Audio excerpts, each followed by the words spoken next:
If there is one rule in Washington over the last 25 years, and I had to pick one universal, unyielding rule that has proven true, it is that when the establishment wings of both parties unite in overwhelming numbers in the name of national security, that has as its primary purpose seizing greater power for itself in the name of protecting Americans from whatever foreign threat or domestic threat they claim is immediately the scariest, very bad things always end up taking place. And I would suggest that the level of skepticism that we as American citizens ought to have should be at its highest exactly when both parties are telling us that there is some foreign or domestic threat that is so scary and so dangerous and so grave that the only way to stop it is to hand over more power to the federal government and to the executive branch agencies in the U.S. security state in order to stop it. That is exactly what is happening now at a remarkable level of speed and bipartisan unity in Washington that deserves more than just skepticism. There are a lot of very serious questions that I'm having a hard time finding answers to, and that's what we want to do tonight. This is a topic that we have covered many times before. This issue has been around for quite some time now, which I think is really part of the point. Here, for example, might be the first time that we covered the issue of whether TikTok should either be banned or its Chinese parent, ByteDance, forced to sell TikTok as a condition for remaining in the United States. There you see the show, March 31st, 2023, so almost a full year ago. And the first part of the show was about Rand Paul blocking a censorship bill, and then we had Darren Beatty on to discuss the Douglas Mackey verdict. But there you see at the bottom, Ron Paul blocks authoritarian anti-TikTok bill. That was what we called the censorship bill, was Rand Paul's success in blocking a bill that was designed to ostensibly ban TikTok, and yet it went further, much further beyond that. And over the years, over the last 3-4 years, they've had multiple instances where they've summoned the CEO of TikTok to the Senate and to Congress to try and rake him over the coals and to try and imply that even though he's not even Chinese, he's Singaporean, and even though he's the opposite of an ideologue, he's a capitalist, somebody who left Singapore to go to London School of Economics, then went on to Goldman Sachs in New York, has the exact classical pedigree of a capitalist trying to make money, not an ideologue trying to spread some ideology, let alone communism. TikTok is a company clearly intent on maximizing profit above all else. This is an idea that has been lurking around Washington for a long time, to ban TikTok and to ban it on the grounds that the Chinese control TikTok and are using it to spy on our youth and to propagandize American citizens. And yet it's really not gone anywhere. There's been no consolidated bipartisan unity in favor of it. There's been no attempt to prioritize it legislatively. All of that has changed radically, dramatically in the last several weeks in a way that is extremely rare in Washington, to watch the two parties come together in a virtually unanimous way and decide that not only is a legislative measure of this significance urgently necessary, but it has to happen immediately. They're using legislative maneuvers they almost never use to catapult it to the top of the agenda. Here's the New York Times from earlier this week. House passes bill to force TikTok sale from Chinese owner or ban the app. Quote, the legislation received wide bipartisan support, with both Republicans and Democrats showing an eagerness to appear tough on China. Quote, Republican leaders fast-tracked the bill through the House with limited debate, and it passed on a lopsided vote of 352 to 65, reflecting widespread backing for legislation that would take direct aim at China in an election year.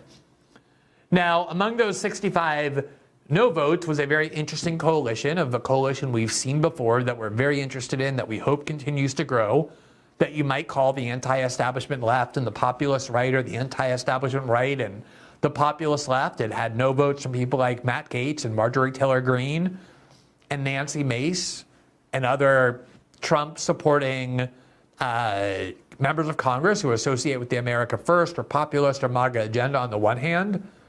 And then you had members of the squad like AOC and Ilhan Omar and Rashida Tlaib and Ro Khanna and others who identify as progressive, who and it's not the first time, have come together. They came together, for example, to try and ban American troops from continuing to occupy Syria. You've seen this coalition come together before to try and combat this bipartisan establishment agenda that often appears, and yet they have nowhere near enough representation in Congress to stop a bipartisan majority when it wants to unite, as the leaders of both political parties insisted on uniting suddenly and out of the blue. Again, with the one exception being Donald Trump, who warned that a ban of TikTok would do little other than force tens of millions of Americans onto Facebook and onto Google, especially onto Facebook, which he pointed out has been frequently used by the US government to censor the flow of information. Why would you want to eliminate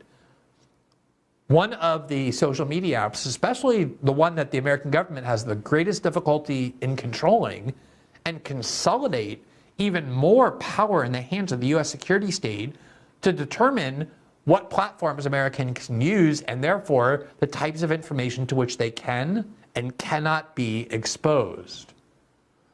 Now, this question, let's just leave aside for a minute your views on the merits of the bill.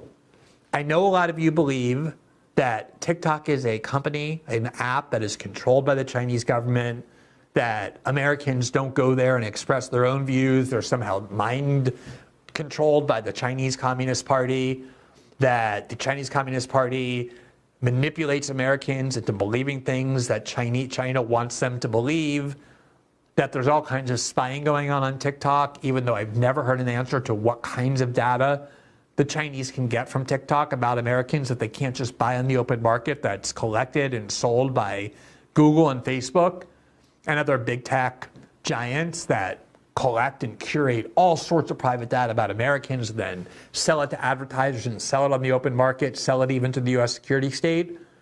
But let's leave aside for a second the issue of whether this is a good or bad bill, whether it's a good idea to try and expel China from being in the United States via TikTok.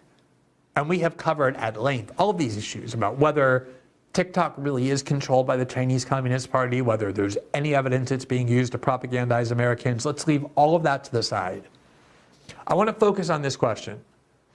Why is it that a bill that has been around Washington for 4 years and that has made almost no progress in being turned into law, and there's a lot of reasons for that. TikTok is a very powerful company. They have a lot of lobbyists that work for them. American politicians are afraid of banning TikTok because of how many tens of millions of people, including young people, use it, and the rage that would ensue if it actually got banned. Why suddenly in the last 4 weeks is there this explosion of bipartisan unity and willingness to take the leap, to hold hands, Nancy Pelosi and Marco Rubio, Chuck Schumer and Tom Cotton, Joe Biden and Mitch McConnell? Pretty much the whole gang of Washington are all ready now to join together and to do this. Why? Why did that suddenly happen in the last, say, 3 months? Now, I can give you my own views, my own speculation, my own informed understanding of what I think caused that, but I'm going to refrain from doing that because there are mainstream outlets that have done a lot of reporting, including ones that people generally find more trustworthy than others, that provide the answer to this question. There are media outlets asking this question. Why is it that suddenly this bill has taken on so much force? One of the outlets that asked this question and provided the answer is the Wall Street Journal in a news article earlier this week entitled, quote, "How TikTok was blindsided by a U.S. bill that could ban it. Executives at the app thought they had fended off these attacks. Behind the scenes, lawmakers and Biden officials were working to force its ban or sale." Why is that? Here's the Wall Street Journal's explanation. Quote, "Jacob Hellberg, a member of a congressional research and advisory panel called the U.S.-China Economic and Security Review Commission, has been working on building a bipartisan bi-coastal alliance of China hawks, united in part by their desire to ban TikTok. It was slow going until October 7th. So this was a bill that was having a great deal of difficulty until October 7th.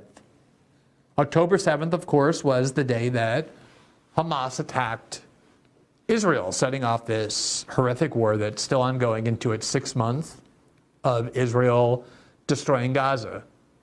Why would October 7th, a conflict between Hamas and Israel, what would that have to do with suddenly taking a bill ostensibly about China and that was slow going and then suddenly accelerating it? Here's the Wall Street Journal, quote, "The attack that day in Israel by Hamas and the ensuing conflict in Gaza became a turning point in the push against TikTok." So that's the answer so far from the Wall Street Journal.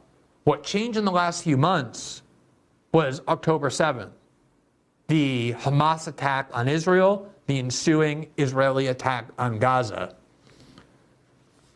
The article goes on. People who historically hadn't taken a position on TikTok became concerned with how Israel was portrayed in the videos and what they saw as an increase in anti-Semitic content posted to the app. I have to stop here again because I just want to make sure this point gets across. And the Wall Street Journal is by far not the only credible outlet reporting this. People who historically had not really cared about TikTok before, that's why it wasn't making any progress in Washington, suddenly became concerned with how Israel was portrayed on TikTok. That is why it picked up so much steam in Washington. Because a lot of Democrats, a lot of Republicans who did not think that banning TikTok was a priority, suddenly realized that there was one platform that was allowing a lot of criticism of this foreign country called Israel.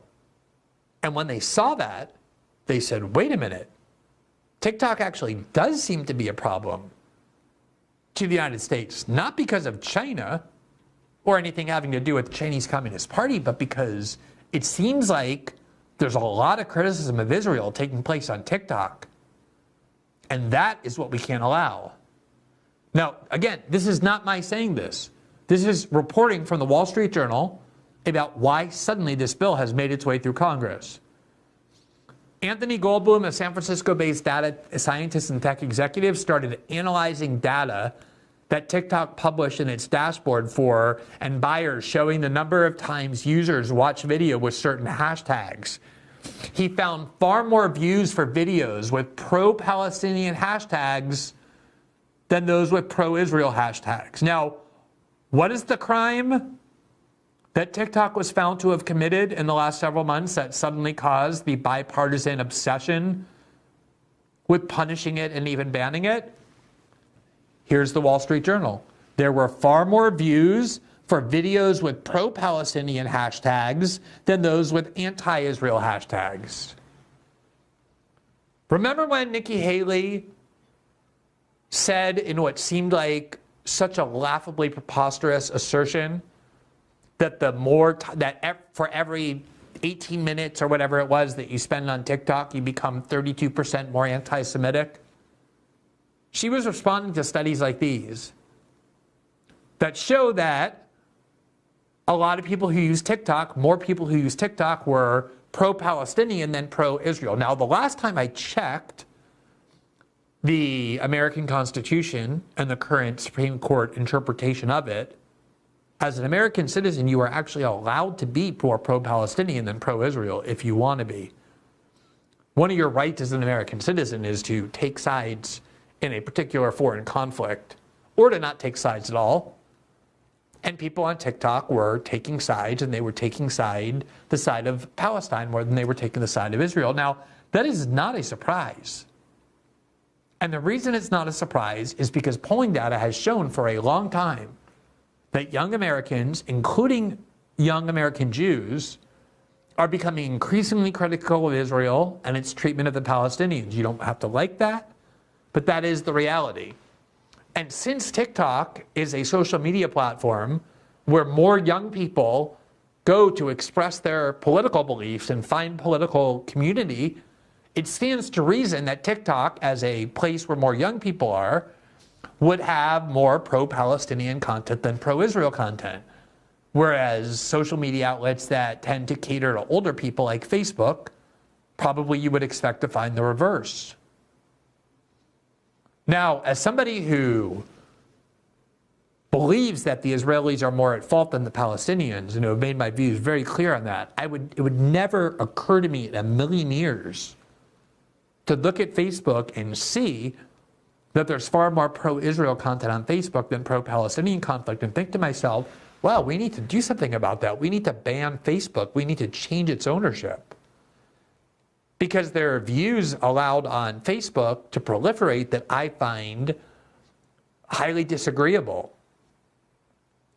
And yet the people in Congress looked at a social media platform called TikTok that for years they were fine with having exist, and saw that there were too many criticisms of Israel being permitted to proliferate on the platform. And it is that finding about Israel, not about China, which according to the Wall Street Journal is what accelerated and then caused this massive urgency to ban TikTok. Are you comfortable with that? Now, The Economist in March reported something quite similar, which was an article entitled, "Will TikTok Still Exist in America?" And it began picking up on this sentiment in Congress as well. As Congress starts the clock on a ban, the app must consider its options. And they too ask the question of what suddenly changed. Quote, "The proposal gained momentum partly as a consequence of disquiet over the app's handling of misinformation and anti-Semitic content following Hamas's attack on Israel in October. TikTok's effort to stall the bill failed spectacularly." So those are two major credible media outlets telling you that the reason why this bill suddenly picked up steam is not because of concern about China, but because of concern about protecting Israel. Protecting Israel not from foreign actors, but from the views of American citizens. Being concerned that TikTok permits American citizens who are critical of Israel to freely express their views about Israel and Palestine. The executive director of the Anti-Defamation League, Jonathan Greenblatt, who long before October 7th has been a crusader for censorship of things he doesn't like. He was urging Fox News to fire Tucker Carlson for years. Went on to Morning Joe and essentially made clear that the concern of the pro-Israel lobby in the United States is that there are too many social media platforms, in particular the ones catering to a younger generation, that are allowing too much anti-Israel content in the United States. Here's what he told Morning Joe. Let's be frank about it. We've been on this show. We've talked about Instagram. We've talked about Twitter or X, and you've seen my back and forth with Elon Musk. But we need to talk about TikTok. TikTok, if you will, it is the 24/7 news channel of so many of our young people, and it's like Al Jazeera on steroids, amplifying and intensifying the anti-Semitism and the anti-Zionism with no repercussions. I've got to ask, Joe. Is it a coincidence that the Anti-Defamation League went on to MSNBC and announced that their main concern was TikTok and the fact that TikTok is allowing too much anti-Israel speech in December of 2023, and less than 2 months later, this has become the #1 priority of the American Congress? Let's listen to the rest of what he said. Like, there's been a lot of lamentations about the fact that TikTok's ownership is Chinese, but you know what? Oracle owns 10% of the company. General Atlantic owns a piece of the company. Our friends at Sequoia Capital own a piece of the company. So does Sequoia and General Atlantic, does Oracle want to be responsible for spreading anti-Zionism and anti-Semitism? It's time to talk about TikTok. And I think we need members of Congress to be asking them, why are they doing enough? And let me be clear. I've met with Shou Chew, the CEO. I've talked to their leadership, but it is long past time for TikTok and its owners and its investors to step up and say, enough. We're going to take action.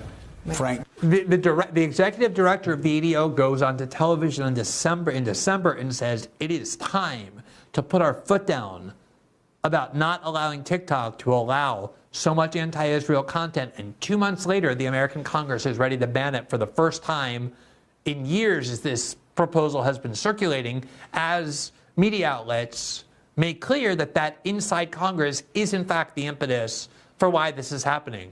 Where are all my conservative friends who are so deeply concerned about how the internet is being controlled in order to suppress dissent that Washington dislikes? Shouldn't you be up in arms about this? Now, one of the leaders, probably the leader in the House who has spearheaded the so far successful effort to get this bill passed through the House is Congressman Mike Gallagher. And he spoke to Bari Weiss's outlet. Bari Weiss is one of the leading pro-Israel fanatics in the United States. This is her outlet, and he spoke to her about why he is, as her magazine put it, the man leading the charge against TikTok. Mike Gallagher talks to the Free Press about Trump's flip-flop in the war in Washington over the Chinese app. And here is what Mike Gallagher said in his own words. Quote, when I asked Gallagher why there was so much bipartisan momentum behind the bill, he had a simple answer. What is that simple answer? Is it China? No, it is not. The simple answer is October 7th.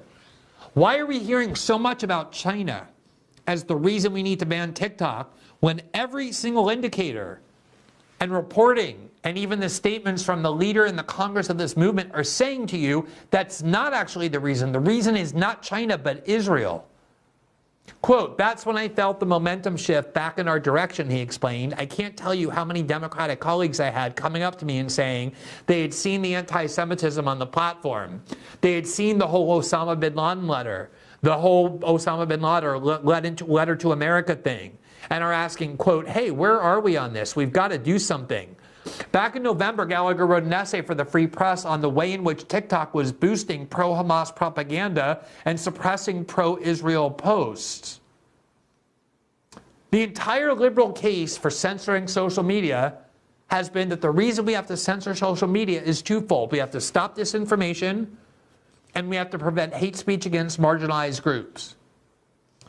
The case for banning TikTok or forcing a change in its ownership to someone more malleable that we can control better as the United States government is that we have to stop disinformation against Israel and we have to stop hate speech against Israel as well. It's exactly the same case as left liberals have been making about why the internet needs to be censored, except this time it's finding extreme levels of support in the Republican Party and in the conservative movement because, as we have endlessly documented since October 7th, there are large parts, by no means all, but large parts of the Republican Party and the conservative movement that endlessly wave the flag of free speech and then put that flag down the minute it comes to Israel and pick up the censorship flag. The same censorship theories that the liberal left uses.